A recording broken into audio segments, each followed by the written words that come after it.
Pues yo conozco lo que es un centro de refugiados ahí en Sigüenza, que lo tienen montado. Entonces, lo que hacen es, una vez que vienen, se estudian los casos particulares de cada uno y en el caso en que sean aceptados, pues se les da una vivienda, se les dan medios económicos, se les da alimentación, para que puedan subsistir una temporada hasta que puedan valerse por sí mismos. El periodo de tiempo, eso ya no lo sé, pero sé que existe y sé que se ponen medios y que se ayuda. Que sea suficiente o no, ya no lo sé. Ese es el problema, que sea suficiente o no sea suficiente. Pues lo que quería decir es que todos los países están obligados a cooperar con la ACNUR, que es el que se dedica a satisfacer las necesidades de los refugiados, pero no por el hecho de estar obligados, están obligados a auxiliar a todas las personas.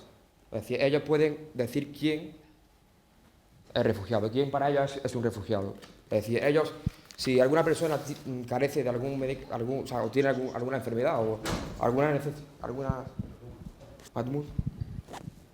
si tiene algunas necesidades económicas que no se puede, que son demasiado altas, pues ese país puede negarse a auxiliarlo.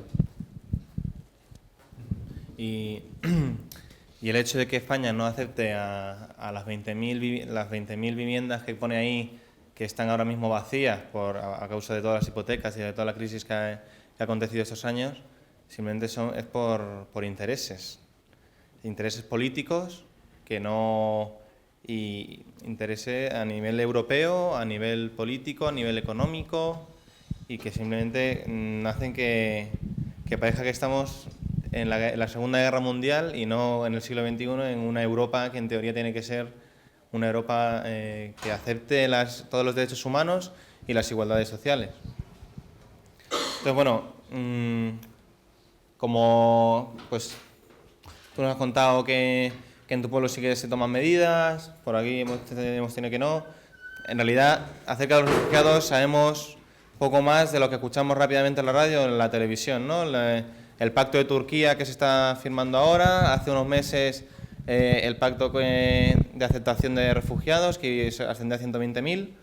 Entonces, antes de contaros así el grueso de lo que queríamos contaros, vamos a situarnos un poco en todo lo que ha acontecido en la crisis de los refugiados y el conflicto de Siria, ¿vale? Unas pequeñas claves para entender el conflicto, y tanto el conflicto bélico, por qué empezó y en qué situación está ahora, y como el drama de los refugiados, ¿vale?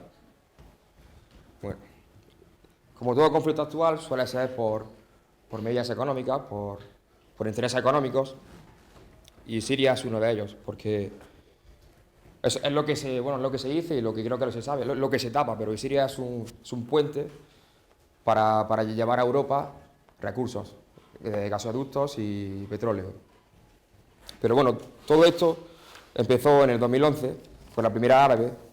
Bueno, a partir de todo esto, Siria es un país, un régimen autoritario, que hasta el 2000 era Bashar al-Assad, que es el padre del actual presidente, que es al-Assad. Bueno, el padre es Hassaf y el hijo es Bashar al-Assad. Hassaf era un dictador, era un régimen autoritario y bueno, pues tenía al pueblo asumido, no todo el pueblo, pero sí en una pequeña decadencia económica y bueno, la gente no estaba a gusto con la situación que estaba viviendo. Cuando murió, le sucedió a su hijo, que este hijo estudió en Occidente y se pensaba que por haber estudiado allí, pues tenía otra forma de actuar y que iba a actuar de otra forma. No fue así, continuó como su padre y la cosa pues se siguió agravando, hasta el punto que en 2011, con la primera árabe que surgió en Túnez, en el norte de África y en Oriente Próximo, pues la primera árabe fue como unas manifestaciones en contra de lo que se estaba viviendo. O sea, el pueblo no quería mantener esa situación y quería cambiar, así que se manifestaron. ¿Y qué es lo que hizo el hijo de Hassaf, que es Bashar al-Assad? Pues combatió estas represalias con guerra. Y justo al mes de aparecer la primera árabe, 17.000 personas murieron en estos conflictos. Es más o menos el panorama general por cómo comenzó todo, ¿no? Comenzó porque el pueblo no estaba a gusto, estaba conforme con lo que estaba viviendo y se rebelaron.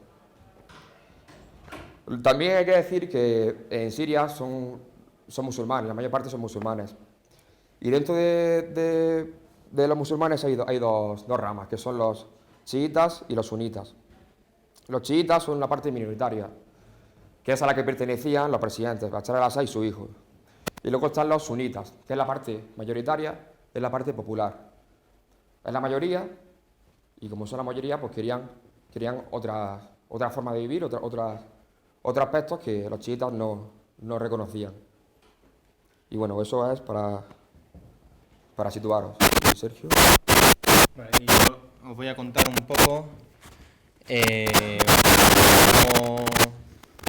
cómo ha sido todo este conflicto. Digamos, los rebeldes, lo que aquí llamamos rebeldes, que son los que luchan contra el gobierno sirio de Bashar al-Assad, empezó con la primavera árabe que nos ha comentado Dani, pero en realidad hay muchas facciones, ¿vale? En 2011 se creó el Ejército Libertario Sirio, creo que se llama, y a la vez hay otra facción que en teoría es laico, hay otra facción que es más religiosa.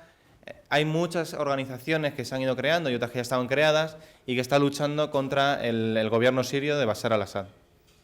Aparte, como hemos escuchado todos, hace un par de años el ISIS, el Estado Islámico, Daesh en inglés, irrumpió en todo este jaleo, en todo el norte de África, en la parte de Oriente Medio, y digamos que hay un conflicto que en realidad desde aquí tenemos muy poca idea de lo que realmente supone y de lo que realmente no hay un claro acuerdo entre los rebeldes que llamamos, no se sabe qué es lo que se persigue. Bashar al-Assad intenta crear una paz, pero que en realidad no aporta nada.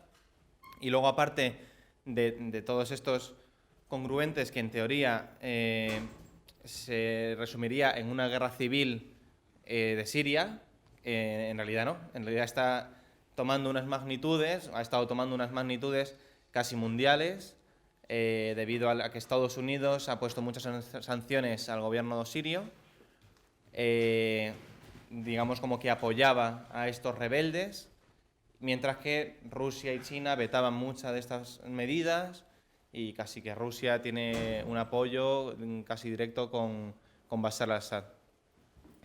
Entonces, todo esto está adquiriendo unas dimensiones muy grandes, unos intereses económicos y políticos enormes que se escapan casi del entendimiento y que se resuelve en casi no una tercera guerra mundial, pero en la tele hemos podido ver las tensiones que ha habido entre Rusia y Estados Unidos, entre China y Estados Unidos y entre la propia Europa que no sabemos lo que hacer, que parecemos que en realidad somos casi los más importantes porque somos los que tendríamos que resolver el conflicto ya que estamos al lado de ellos y somos los que más fácil tenemos a la hora de recibir el asilo de los refugiados. En realidad estamos como perdidos, no hacemos nada en claro. Entonces, bueno, estas son un poco las claves que queríamos comentar y luego daros algunos datos de lo que es una clave del conflicto sirio y daros algunos datos acerca del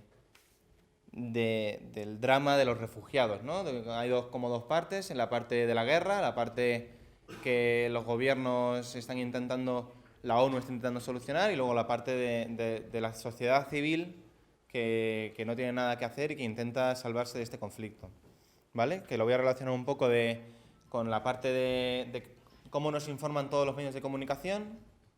Entonces, para situarnos un poco, 4 cifras así que luego que tenemos que ser conscientes de que aquí no lo manejamos como cifras, pero que no son cifras, son personas, ¿no? Que aquí estamos muy concienciados. Por ejemplo, una cosa que últimamente está cogiendo mucho peso es la iniciativa de Antena 3 de 0 víctimas en el 2020 por accidente de tráfico, ¿no? Y se tiene muy, muy presente las víctimas, el nombre de las víctimas, que no nos olvidemos de ellas. Y sin embargo aquí no hablamos de las víctimas, sí, no sé cuántas miles de millones de personas están haciendo lo que sea. Están pasando de un lado a otro o están cruzando un río, pero que son personas, no son cifras. Entonces, por hacernos una idea, Hoy hace exactamente 5 años del inicio del conflicto de Siria, empezó el 15 de marzo de 2011, y en el primer año, en el 2011, hubo 17.000 muertos, como ha comentado antes Daniel, y 170.000 refugiados, ¿de acuerdo? En el 2012, unos 460.000 refugiados huyeron de Siria a los países limítrofes, Jordania, Irak, Egipto, Líbano y Turquía, y unos 20.000 intentaron desplazarse a Europa.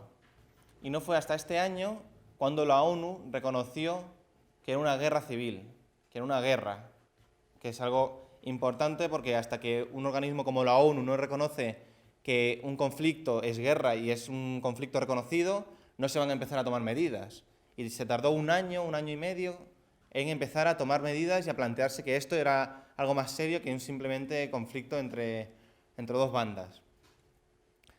En enero de 2013 se alcanzaron los 700.000 refugiados y actualmente las cifras que se manejan, que del último estudio que hemos podido observar de ACNUR, que es de septiembre del año pasado, de 2015, manejamos una cifra de 12 millones de refugiados y desplazados, ¿vale?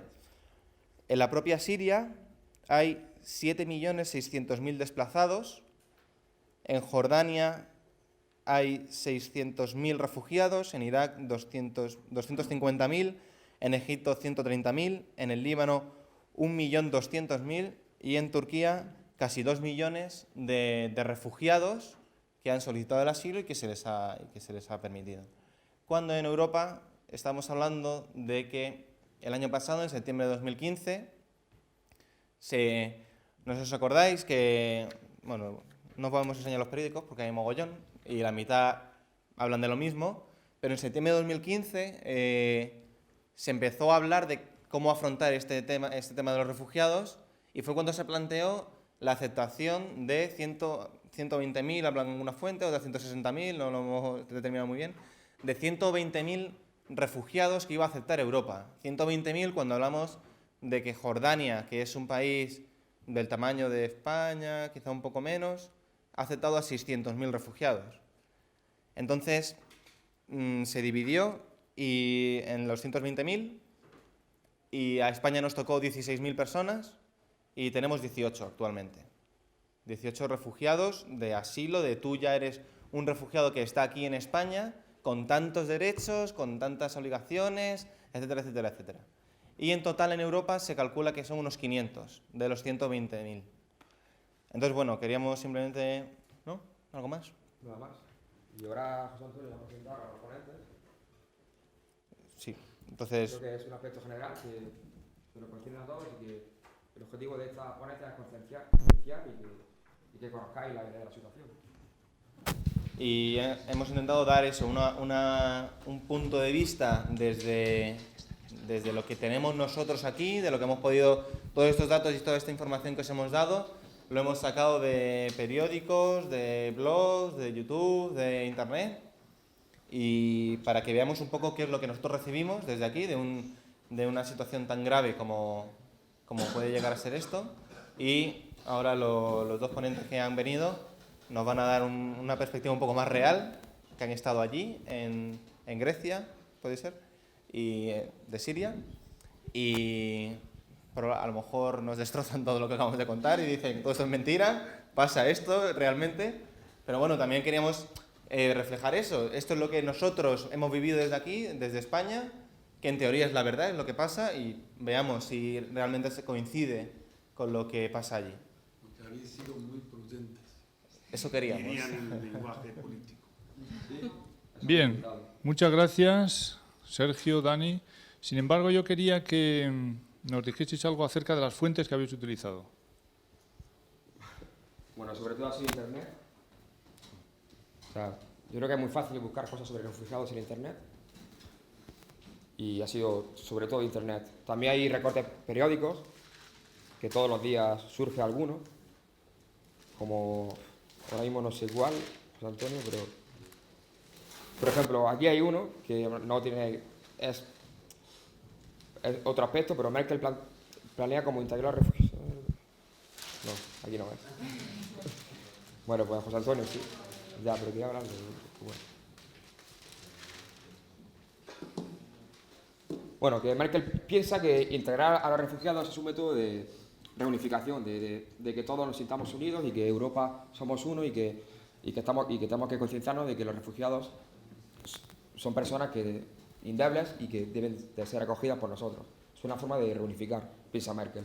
Es septiembre de 2015. 2015, No lo hace que poco. piensa ahora. Que ahora la verdad que esto le ha perjudicado en sus próximas elecciones porque la manera de gestionar todo este tema pues no ha sido la mejor y bueno, está ahí, está en el limbo. Está Merkel y bueno. Pues Y sí, si quieres... mucho de internet, de blogs, sobre todo también páginas de ONGs, Amnistía Internacional, ACNUR, Cruz Roja y bueno, y un último dato que parece muy importante, que esto no nos podemos olvidar, o sea, que a lo mejor si hay suerte esto se resuelve en 3, 4, 5 años y ya está, ya ha pasado.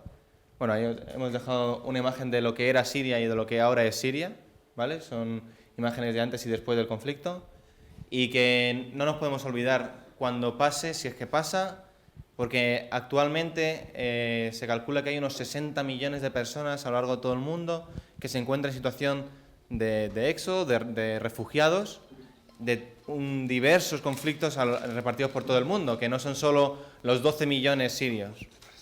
Que no sé si os acordáis, pero en 2011 la guerra en Libia fue atroz, hubo un montón de refugiados, pero parece que ya nos hemos olvidado de Libia, de Sudán, de Afganistán, de Irak, de Colombia también, hay muchos refugiados de Colombia. Entonces, 60 millones de personas son muchos millones de personas, muchísima más que la Segunda Guerra Mundial, muchísima más que la Primera Guerra Mundial, que la Guerra Civil, y parece que ahora estamos hablando de Siria porque hay muchos intereses políticos metidos, muchos intereses en los medios de comunicación, pero bueno, que esto tiene un ámbito muy grande y hay que estar siempre presente con ello, no nos podemos olvidar de este problema tan grave como son los refugiados en todo el mundo y que la gestión no es la mejor. Y ya está.